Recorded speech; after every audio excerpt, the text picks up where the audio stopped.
Most of us like to think we are progressive, open-minded, evolved, until life stops following the script we were taught to expect. Welcome to Relationship Ironies of the World We Live in. This is a mini podcast where we talk about the quiet contradictions that shape our relationships, the outdated belief we carry without realizing it, and the invisible rules that still influences how we judge ourselves and others. I'm Swati Mukherjee. I'm a relationship coach, and in this space, I want to slow things down and look honestly at the ironies that keep showing up in modern relationships, even when we believe we have moved past them. And here's the most interesting relationship irony I see today. We like to think of ourselves as woke, emotionally aware, respectful of choice and equality. We want autonomy. We want to be treated as individuals, not boxed into roles. But when someone else makes choices that don't match up with the blueprint we grew up with, something inside us tightens. We say we are open minded, yet we still judge through old lens. We want freedom for ourselves, but we feel uneasy when others exercise theirs differently. And without even realizing it, we sometimes expect people to live by rules we would never accept for our own lives.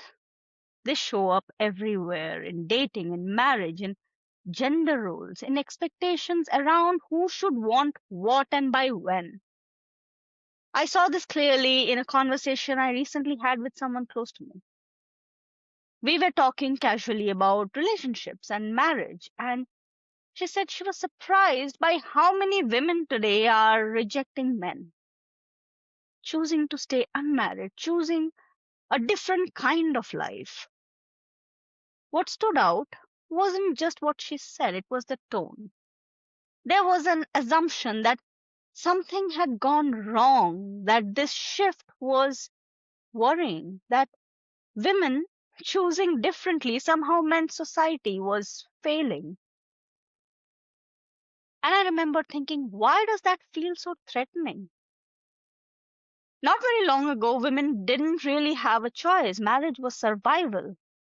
Staying single wasn't seen as independence, it was seen as a problem.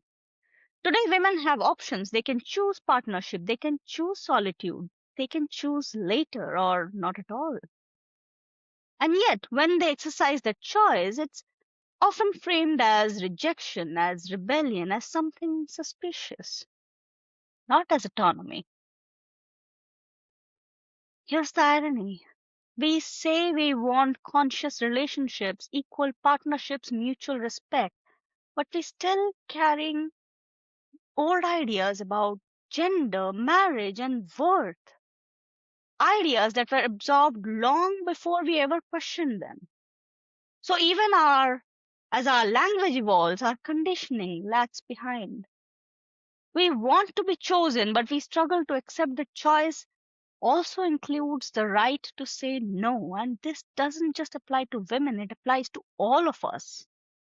We want to be treated with care, honesty, and understanding, but we don't always extend the same care when someone's life choices challenges our comfort. We want understanding, but we don't always offer it. There's another layer to this irony.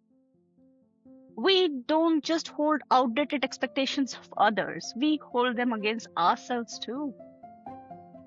We say we believe in freedom, but we feel guilty when we don't follow the traditional timeline.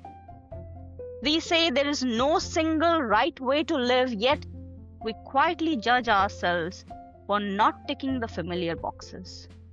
Marriage by this age, stability by this age, a life that looks acceptable from outside. So we end up conflicted, wanting authenticity but fearing judgment, wanting choice but craving approval. And when people around us choose differently, it forces us to confront something uncomfortable. Not their decision, but our unexamined beliefs. So maybe the real question isn't why are people choosing such different lives today, but a more honest question might be, which old ideas am I still holding on to without questioning? Which rules did I inherit without consent? Which expectations no longer fit the world I live in or the person that I've become? Progress isn't just about changing laws or language, it's about unlearning. And unlearning is uncomfortable, but it's also necessary if you want to build relationships on choice, not pressure, respect, not role, connection, not conformity.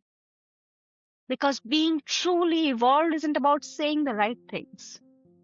It's about making space for lives, for relationships, for choices, even when they don't look like the one we were taught to expect.